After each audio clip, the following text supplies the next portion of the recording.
करने के लिए आपको सांत्वना दे देता है उल्टे सीधे बोल करके कि हाँ ये ठीक हो जाएगा, कोई दिक्कत नहीं, मैं करवा देता हूँ, बात करता हूँ, तो वो मौखिक आपको सांत्वना दे के बैंक से हटाएगा, लेकिन बात आपसे लिखित करता है।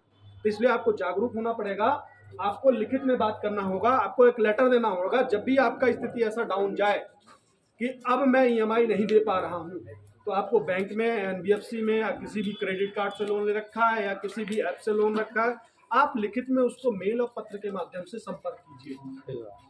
उसको क्या लिखिए, अपनी स्थिति, जो भी स्थिति है आपकी, वो साफ साफ उसे बताइए कि सर मेरी स्थिति इस टाइम खराब है, मेरे घर में कोई डेथ हो गया है, तो सर ये डेथ हो गया है, मेरी स्थिति खराब है, मैं अभी दो महीने के लिए लोन नहीं दे पाऊँ। अच्छा, जितने महीने के लिए आपको लोन का समय, उससे 10 गुना ज्यादा बताइए। बैंक वो आपसे कहेगा नहीं 2 महीने का नहीं, एक ही 10 दिन का दे, तो उसलिए आपको 2 महीने का चाहिए तो 1 साल का बता के सर मैं 1 साल का। बैंक आपसे बात करेगा, आप लिखित में बात लिख के दीजिए कि 1 साल नहीं दे पाऊँ, बैंक काट कर 2 महीने का, चलो 2 महीने तो आपको मिला, राहत तो मिली, तो आपकी समस्या थी, उसके बाद आप समाधान करेंगे। फिर 2 महीने खत्म होता है, फिर आप ले जाइए, लेकिन ऐसे नहीं, आप जब दे पा रहे हैं तो दीजिए। मैं जेन्युइन केस के लिए बता रहा हूँ, मिसयूज मत कीजिए। क्यों? अगर आप मिसयूज करेंगे तो बैंक के पास भी अधिकार है, उनके पास पॉइंट है पकड़ने के, वो किस तरीके से इस चीज़ों को पकड़ सकते हैं। तो क्योंकि आपका पैन लिंक है, तो आपके सभी खातों को ट्रैक कर सकते हैं। तो सबसे पहले आपको लिखित में बात करना है उनसे, आपका खाता कोशिश करना है एनपीए ना में। आप कर्ज माफी के लिए आवेदन कीजिए, हमारा एक गूगल फॉर्म है, इस नंबर पर व्हाट्सएप करेंगे तो आपको कहेंगे, आप लिख करके बताइए। आप एक तो पहले बात इस पर कॉल कीजिए, कॉल बहुत सारे आ रहे हैं देश से, तो कॉल बहुत कम पिक हो रहे हैं इसमें, क्योंकि जो लोग इस मुहिम में जुड़े हुए हैं वो लोग निःशुल्क सेवा कर रहे हैं, तो उनको अपना भी काम है, वो अपना काम करेंगे, नहीं दाल रोटी कैसे उनका चलेगा, बाकी लोगों की मदद कर रहे हैं। और जैसे हमारे सतीश जी हैं तो ये भी तो कर रहे हैं, आज का समय उन्होंने निकाला। इस तरीके आप इस पे अपना नाम बोलिए, व्हाट्सएप पे जो रिकॉर्डिंग होता है आप रिकॉर्ड करके आप नाम बताइए, आप अपना एड्रेस बताइए, मोबाइल नंबर बताइए, आप क्या काम करते हैं। इसके बाद फिर दूसरा आप रिकॉर्ड करके भेजिए कि मेरी समस्या है, क्या समाधान है।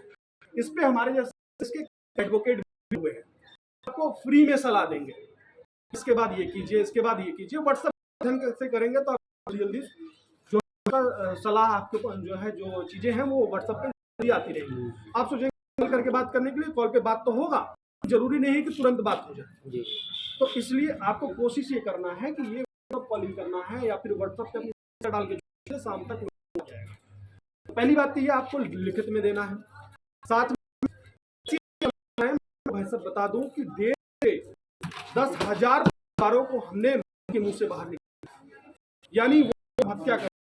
आपको नहीं होगा, आप मेरी गूगल उस पे जाइए, फेसबुक पेज पर, और आप देखेंगे वहां पर वीडियोस डले हुए हैं, लोगों ने खुद ही फोटो अपने वीडियो बनाकर डाले हैं, और लोगों की समस्या का समाधान भी हुआ है। ऐसा नहीं है कि नहीं हुआ, वो आत्महत्या कर रहे हैं। क्या कर रहे हैं? अब किसी के परिवार में किसी का पिता कमाने वाला है, मान लीजिए कमाने वाला है, और वो व्यक्ति एक्सपायर कर जाता है किसी वजह से, अब एक्सपायर कर गया वो, तो उसका लोन कौन देगा? उसके तो छोटे छोटे बच्चे हैं, पाएंगे, पहले जाकर उसके घर से निकाल दे रहे हैं। उसको निकालना क्या सही है भाई? कुछ मानवता भी कोई चीज है या नहीं है? आप उसको घर से बाहर निकाल देंगे तो उसका ईएमआई, भाई वो एक्सपायर कर गया तो उसका इंश्योरेंस भी तो हुआ है। जब बैंक लोन देता है तो इंश्योरेंस भी करता है, उसका पैसा भी आपसे चार्ज करता है। तो इंश्योरेंस किया तो इंश्योरेंस क्लेम भी तो मिलना चाहिए। वो बात नहीं करेगा, क्यों? क्योंकि हम जागरूक नहीं है, इसलिए हमें पता नहीं है कि हमारा इंश्योरेंस भी, हमें ये भी क्लेम मिलना चाहिए। तो सबसे पहले अपने इंश्योरेंस की बात कीजिए उनसे, इंश्योरेंस लिखित में लीजिए, और अपना जो लेटर मैंने आपको बता दिया, लेटर के माध्यम से आप संपर्क कीजिए। साथ में अब हम इसको कैसे लड़ाई लड़ रहे हैं, आगे की भी रणनीति आपको हम बता देना चाहते हैं। जैसा मैंने बताया, वित्त मंत्रालय, पीएमओ, राष्ट्रपति, सुप्रीम कोर्ट, इसके बाद फिर जनता की अदालत भी है हमारे पास। हम जनता की अदालत में आ रहे हैं, जनता खुद तय करेगी कि भाई कर्जा माफ होना चाहिए कि नहीं होना चाहिए। और उसके साथ ही मैं ये भी बता देना चाहता हूं कि विश्व के कई ऐसे देश हैं जिन्होंने अपने नागरिकों को कोरोना के बाद से उनका माफ किया है। गूगल पे